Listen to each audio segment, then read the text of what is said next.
Hey, we bet y'all missed us. We are the Haylo Effect. Hey, we're Barbara and Lola. Barbara, get it? Haylo. So for those of you who've never seen us before and saying, who are those crazy people sitting there at that table talking to us? We are the Haylo Effect. And we've been doing this show now on and off for what? About 2 months. About 2 months? Yeah. Probably a little bit over 2 months. But we're having a great time. We took a little break, a little summer hiatus. We hope you guys had a great time during your summer. We absolutely did, right? Oh boy, it was great. Grandkids. We just did everything we want. We went all the places we want. We actually should have had footage and everything so we could show them all the places that we went to. Yeah, we did some good stuff. We had fun. We relaxed. We rejuvenated. And yesterday, we're going to talk about some specific stuff today, but I just got to tell you guys. Yesterday, I had the opportunity to go to Get Motivated, right? Yeah. It's this thing that travels all over the country and it goes different spots. And every time it comes to the city or state where I live, I can never go, right? But this time, because of our time freedom, I was able to go and spend the whole day there at RBC in Raleigh, North Carolina, and I got to see somebody. Our favorite. Who has been in my life since I was about 10 years old. To me, he is the original person development motivator. Absolutely. And his name is Zig Ziglar. I was fired up, jacked up. If y'all check me out on Facebook, you'll see my notation. I'm brand new. I'm renewed and inspired. You did get a little emotional too, didn't you? I did. I shed a little bit of a tear. And it was a young lady, probably about 20-something, sitting next to me. Right. And she was like, I'm just so touched. My heart is just, if you see this, please don't be offended. But she was like, oh, and it's just, she made me cry even more. But I mean, just seeing Zig sitting there on that stage, that just like, I mean, after all these years, I'm proud to say I'm 42 years young, and I've never gotten an opportunity to see him. Oh, your first time? That was my first. Oh, so I can tell you, that was my first time seeing Zig. My parents were in network marketing when I was younger in Amway, and we used to take these long trips, from like New York to Miami, and in the car the whole time we would be playing Zig Ziglar. So I mean, Prime and the Pump. You guys know who's seen on Prime and the Pump. I mean, I was just outdone. I was outdone, and I am changed forever. Yeah. So Zig is the man, and we love him, and he is the absolute foundation of motivation, and he really gets into the heart and the true minds of what motivation is, and it's not just money. I mean, because I don't want people to ever get into the simple thinking that it's all about money, because it's not. No, it's not all about money. What did he talk about mostly too? He talked about his wife, the redhead. Her name is Jean, Jeannie, but he calls her the redhead. Yeah. And he, at 83, is more in love with the redhead than I think he ever was before. I mean, and he just, let me say this about Zig. Right now, Zig has long-term memory, but he doesn't have short-term memory. Okay? Very good. So Zig can remember stuff that happened forever ago, but Zig, if you tell him what your name is right now and you ask him 5 minutes later, you don't know. It's kind of like me right now. Yeah, kind of like So Zig, that's where he is. And so his daughter sits with him and she talks to him, and she says, we've been doing this. And it's funny how she said, we've been doing this. This is how we do it. We've been doing this for a couple of years now. And because he has had brain damage, right? You said due to an accident? It was, right. And they didn't even think that it would have affected him that way, but yeah. Yeah. I mean, and so you could tell they rehearsed this. So she knows what to ask him to get him to respond. Okay. Well, for some reason yesterday, all Zig wanted to talk about was the redhead. I understand. His sugar baby. Yeah, am I your sugar baby? Yes, you are. Indeed.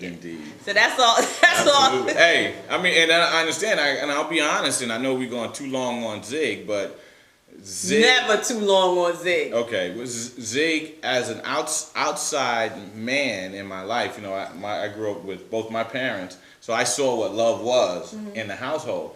But from an outside standpoint, from somebody that's outside of my community, outside of my neighborhood, I learned how to love your wife from Zig. I'm going to be honest. I mean, and I don't know if I'm as good as he is, but I know I took cues and I can remember listening to Zig in the shower, hearing how to love your wife. So no, absolutely. So thank you again. Thank you for that too, Mr. Ziglar. He is absolutely phenomenal.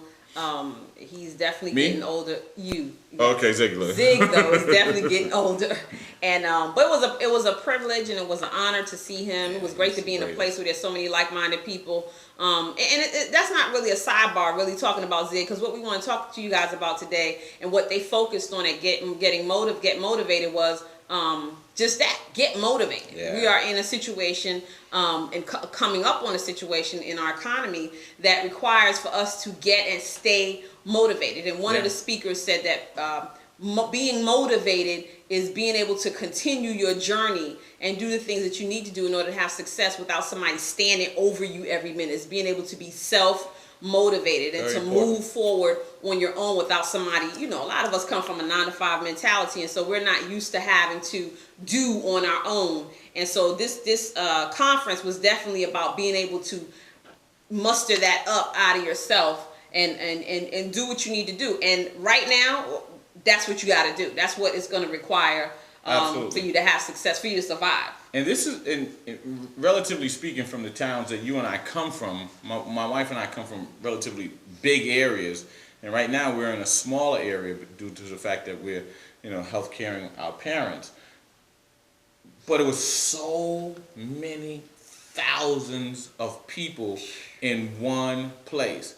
So I want you to know that motivation is out there, and motivation is essential. Right now we're experiencing in our economy a double dip recession. Right. Well, okay, maybe technically it's not yet clarified as a double dip recession, but I'm pretty sure that when all the numbers come out, the data comes out, which I believe is next week, it's going to signify a double dip recession. So people are looking for things to do. The part-time job that was easy to get just 2 years ago, it's not available now. So we're going to talk about today different things that you can do in order to.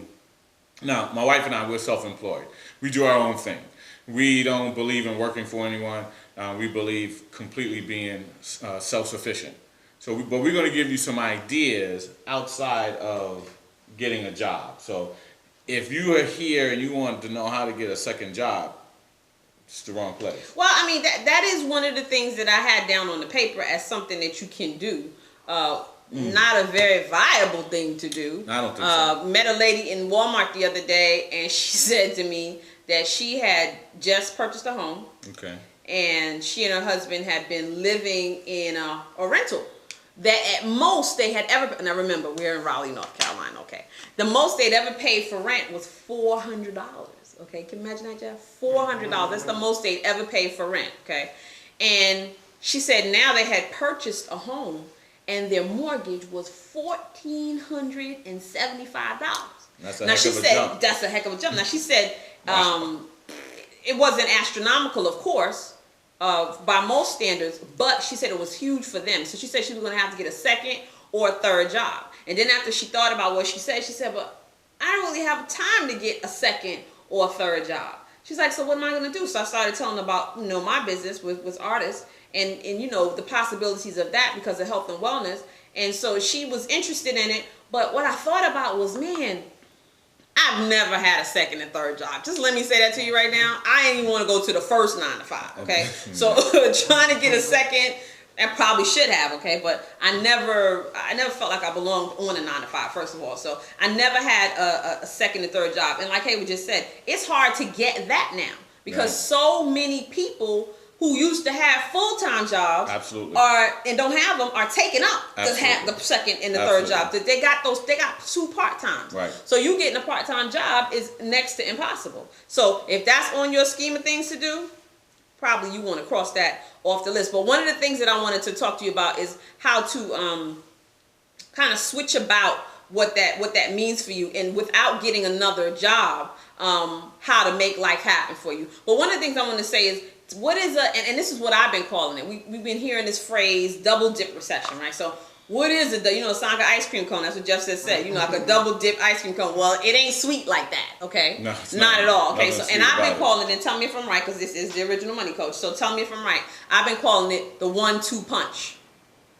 Well, because we got one, so this is that uppercut. This is that second punch that you're getting with regard to the economy. Everybody you got hit by bang, got hit by that first one, right? You jumped, you fell back, and now you just trying to get back up on your knees and get together. Some people ain't quite got back ain't back up. Well, you getting ready to get punched in your face again, okay? Yeah. So that's really what the double, is that what it is? But yeah, I love your analogy. As a matter of fact, that's right on point.